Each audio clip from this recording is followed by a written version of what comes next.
திரு அக்னீஸ்வரன், இங்க தேசிய அளவில் நடக்கக்கூடிய ஒரு பிரச்சனையை மறைப்பதற்காக தமிழ்நாட்டில் நடக்கக்கூடிய ஒரு பிரச்சனையை தேசிய பிரச்சனையாக மாற்றுவதற்கான முயற்சியில் பாஜக ஈடுபடுது அப்படிங்கிற குற்றச்சாட்டு தான் ஜே.பி. நட்டா மல்லிகார்ஜுன கார்கேவுக்கு எழுதியிருக்கக்கூடிய அந்த கடிதமாக பார்க்கப்படுகிறது. அது அப்படித்தானா? அது அப்படித்தானே, ஏற்கனவே அந்த மாதிரி தானே உங்களுடைய ஃபார்முலாவே அதுதானே. நீங்க சொல்லியிருக்கிற தலைப்பே சார், அதாவது ஆட்சிக்கு பெரும்பான்மை தேவை எங்களிடத்துல இல்ல, ஆனாலும் இது நல்ல எதிர்க்கட்சியாக இருக்க வேண்டும். பெரும்பான்மை இல்லை என்றாலும் எங்களால் ஒரு நல்லாட்சியை தர இயலுமா அப்படின்ற ஒரு கேள்வி இருக்குல்ல. எங்க இல்லாதனால அஷூர் பண்றாங்க, தர இயலும்னு சொல்றாங்க. எப்படி 400 இடங்களில் வெற்றி பெறுவோம் என்று சொன்னோம். ஆனால் 240 வந்து நிக்குது. கூட்டணி கட்சிகளோடு வேறு. அதனால இப்ப அங்க இந்த இங்க போஸ்ட்மார்ட்டம்ல இருந்து உங்களுக்கு வரலன்னா, கரண்ட் வரலன்னா வீட்டுக்கு வராது. அது மாதிரி நேரடியா இந்த இஷ்யூவை எடுக்கிறாங்க. பாருங்க, உங்க கூட்டணியில தமிழ்நாட்டில் நடந்தது வருத்தத்தக்கதுதான், அது ஏற்புக்கூடியதே அல்ல.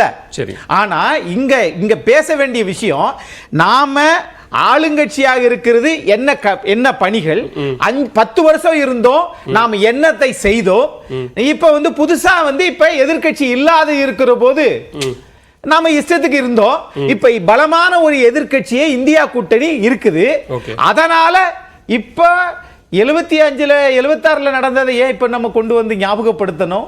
ஒரு நாள் வருது, அதை நினைவூட்டக்கூடிய ஒரு நாள் வருது, அந்த நாளை சொல்ல வேண்டிய தேவை இல்லையா? அது காங்கிரஸ் கட்சி, நீங்க சொன்னது உண்மை. பல நம்ம ஜி.கே. நாகராஜ் அண்ணன் கூட சொன்னார் இல்லையா, எத்தனை மாநில அரசை கலைச்சிச்சு. ஆனா எஸ்ஆர் பொம்மை வழக்குக்கு பிறகு 356 நீங்கள் பயன்படுத்த கூடாது. அது இருக்கிறதுனாலதான் நீங்க கலைக்கல. ஆனா மாறாக காங்கிரஸ் கட்சி ஆட்சியை கலைச்சது. நீங்க என்ன பண்ணீங்கன்னா ஸ்லோ பாய்சன் மாதிரி எல்லா மக்களிடம் இருக்கக்கூடிய எல்லா வரிகளையும் உயர்த்தினீங்களே, இதுக்கு என்ன யார் பொறுப்பு? நீங்க எந்த காங்கிரஸ் கட்சி ஆட்சியை கலைச்சதுதான் உண்மையை ஒழிய எந்த மாநில முதலமைச்சரை தேர்தல் நேரத்தில் கைது பண்ணுச்சா? 2 மாநில முதலமைச்சரை கைது பண்ணீங்களே. அப்போ இங்க பயமே என்னன்னு கேட்டீங்கன்னா, உங்க உதவி எனக்கு தேவை. நீங்க நல்ல எதிர்க்கட்சியா இருங்கன்னா ஆளுங்கட்சியினுடைய மெஜாரிட்டியை நீங்க எதுவும் கேள்வி கேட்றாதீங்க, எங்களுக்கு ஆதரவாவே இருங்க, வெண்சாமரை வீசுங்க.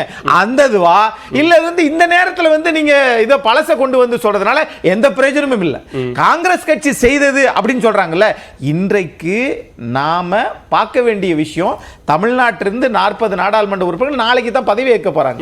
அதை இன்னைக்கு பதவி ஏற்கிறதுக்கு முன்னாடியே அவங்க பதவி ஏற்கிறப்ப சொன்னா கூட பரவாயில்ல. கள்ளக்குறிச்சியில் இப்படி இருக்குது, நாங்கள் நேரடியாக சென்று வந்தோம், எங்கள் தலைமை, எங்கள் மாநில தலைமை இப்படி சொல்லிச்சு, அதனால எங்களுக்கு வருத்தம் அளிக்கிறது என்று சொன்னால் பரவாயில்லை. தமிழ்நாட்டில் நேரடியாக உடனடியாக களத்திற்கு சென்று எதிர்க்கட்சி தலைவர் போனார், போராட்டத்தை அறிவித்தார். இன்னைக்கு போராட்டம் முடிஞ்சாகி விட்டது.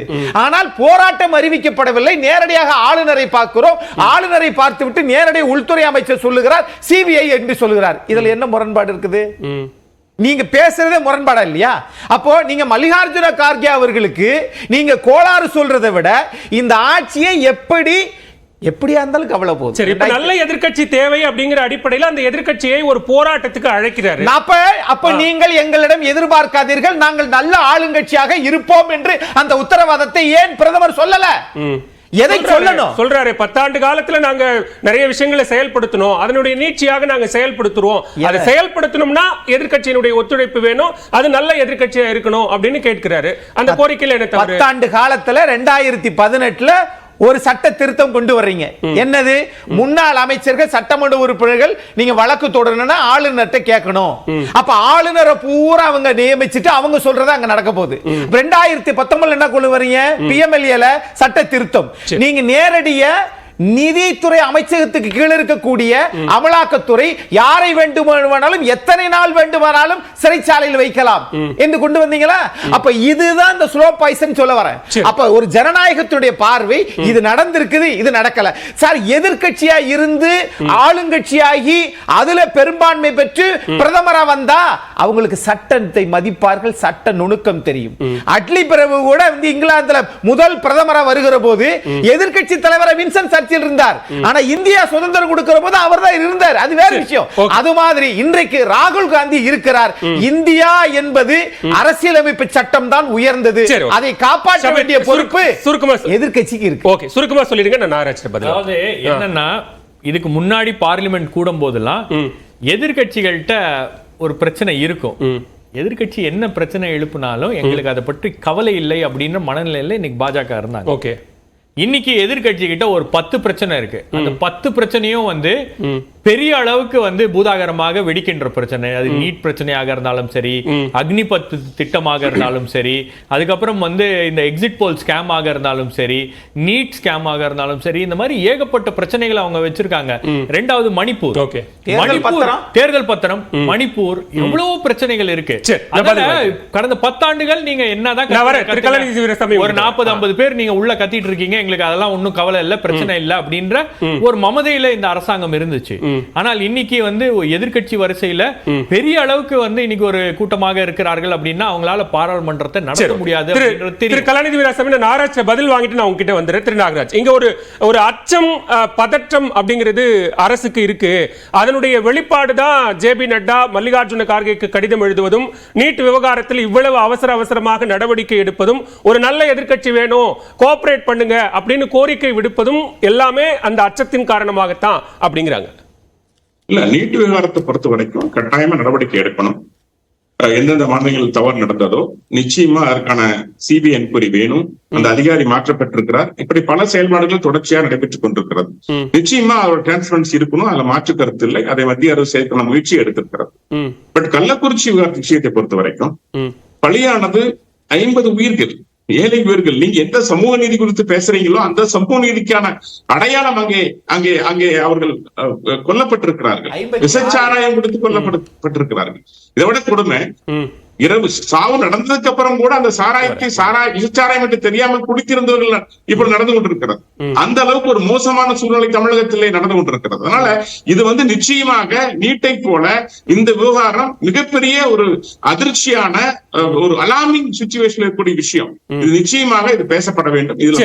இந்த அலார்மிங் சிச்சுவேஷனை யாருமே இல்லைன்னு மறுக்கவே இல்லை திரு நாகராஜ். ஆனா அதற்காக நாடாளுமன்ற வளாகத்தில் நடக்கக்கூடிய பாஜக எம்பிக்களினுடைய போராட்டத்திற்கு காங்கிரஸ் இந்தியா கூட்டணியைச் சேர்ந்த எம்பிக்களை அழைப்பது அப்படிங்கிற அந்த கடிதம் எதன் அடிப்படையிலானது? இங்க தமிழ்நாட்டில் கள்ளக்குறிச்சியில் நடக்கக்கூடிய ஒரு பிரச்சனையை ஏன் தேசிய அளவிலான பிரச்சனையாக பாஜக உருவகப்படுத்த பார்க்கிறதுங்கிற கேள்வியை எழுப்புறாங்க. அது நியாயமா இல்லையா? நிச்சயமாக இது நீங்க ரொம்ப அலார்மிங்கான விஷயங்கிறது ஒண்ணு. ரெண்டாவது, தேசிய அளவுல நீங்க எதை சொல்ல வரீங்க? இப்ப கேஸ்வரத்தை பத்தி சொன்னாங்க. நாங்க எங்க அமைச்சரவையில் 10 பழங்குடி அமைச்சர், 5 பழங்குடி மக்களை அமைச்சராயிருக்கிறோம். எம்பிக்களை பட்டியலினத்துல 10 பேர் ஆக்சுவலா இன்னைக்கு அமைச்சராயிருக்கிறாங்க. 27 பிற்படுத்தப்பட்டோர் அமைச்சராயிருக்கிறாங்க. இதெல்லாம் நாங்க சமூக நீதி காட்டுகின்ற அடையாளம், கொடுத்து கொண்டிருக்கின்ற அடையாளம். ஒரு பட்டியலினத்தினுடைய எங்களுடைய ஜனாதிபதியாக அவரை உருவாக்கி இருக்கிறோம். இதெல்லாம் ஒன்று. ஆனா நீங்க என்ன செய்யறீங்க? ஒரு கொத்தாக மக்கள் சாகுகின்ற அளவுக்கு கள்ளச்சாராயம் கடந்த 4 ஆண்டுகளாக தொடர்ச்சியாக கலெக்டர் அலுவலகத்துக்கு பக்கத்தில் வித்துட்டு இருக்கு. இதை பற்றி ஏன் பேசக்கூடாது? இதில் பாதிக்கப்படுவது யார்?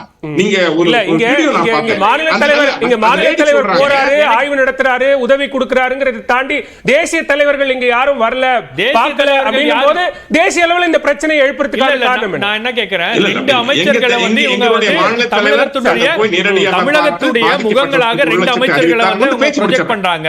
அம்மையார் நிர்மலா சீதாராமன் ஏன் வந்து வரல, அல்லது ஏன் வந்து ஜெய்சங்கர் வரல, அல்லது மற்ற அமைச்சர்கள் மற்ற பாஜக தேசிய தலைவர்கள் யாரும் வரலையே? கள்ளக்குறிச்சி ஏன் பேச மாட்டேங்கிறாங்க? இது பேசுபொருள் ஆக வேண்டும் இல்லையா? இது ஒரு உதாரணம் இல்லையா? எந்த சமூக நீதி குறித்து பேசுறீங்களோ அது இங்க இன்னைக்கு சாக கிடக்கிறது. அது உதாரணம் இல்லையா? அங்க பேசுற பெண்கள் சொல்றாங்க, இங்க பாருங்க, இந்த குடிசை பகுதியில ஆண்களே இல்லை, எங்கள் கழுத்தில் தாலி இல்லை, என் கணவர் இப்படித்தான் இறந்தார், என் மகனும் இப்படித்தான் இறந்து விட்டார். இதை விட கொடுமை வேற என்ன வேணும்?